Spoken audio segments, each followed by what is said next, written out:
আমরা তালেবে ইলম। এখন কথা হচ্ছে আমরা শরৎচন্দ্র বঙ্কিমচন্দ্র সব পড়ে ফেলছি, ইংরেজি পড়ে শেষ করে ফেলছি, ফিজিক্স কেমিস্ট্রি বায়োলজি পড়ে শেষ করছি, ঠিক আছে, আমরা জিওপলিটিক্স অর্থনীতি সব পড়ে শেষ করছি। এগুলো আমাদের সিলেবাসে ছিল তাই পড়েছি। কেন পড়েছি? কারণ সিলেবাসে ছিল। না পড়লে কি হবে? পরীক্ষা দিতে পারবো না। পরীক্ষা দিতে না পারলে কি হবে? সার্টিফিকেট আসবে না।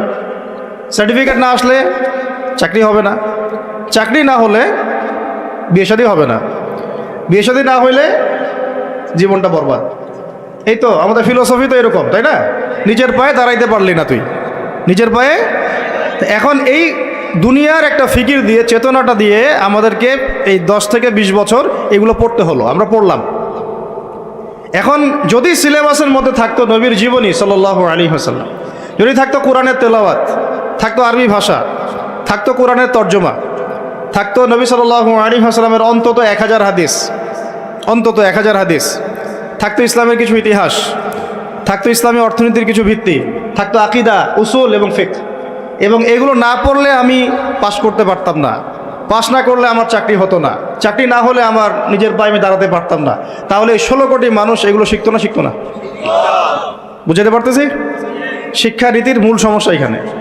এখানে ইসলাম বিবর্জিত একটা শিক্ষা ব্যবস্থা চালু করা হয়েছে। রমজানে একটা আওয়াজ যদি কেউ তোলে, রমজানে আমরা চাই, এই রমজানে আমরা চাই অন্তত আল্লাহর কিতাবের অন্তত একটা বিধান সমাজে বাস্তবায়ন হোক। অন্তত একটা বিধান। তো আছে এখানে শত শত। কত আছে? শত শত, হাজার হাজার, হাজার হাজার। তো পারেন নাই, পারা যায় নাই, পারবেনও না, এটাও জানি। অন্তত একটা করেন। আপনারাই বাছাই করেন কোনটা। না, আমি একটা অপশন দিলাম যে ইসলামী শিক্ষা ব্যবস্থা চালু করা হোক।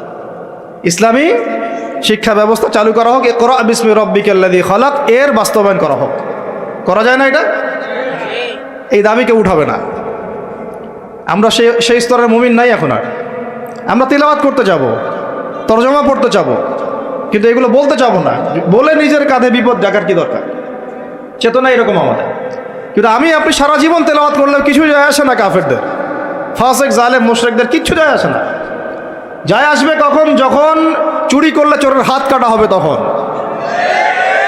যায় আসবে কখন? যখন কেউ মোরতাদ হয়ে গেলে ইসলামী সরকার তাকে মৃত্যুদণ্ড দিবে, তখন যায় আসবে। জেনা করলে যখন 100 বেত্রাঘাত করা হবে তখন যায় আসবে।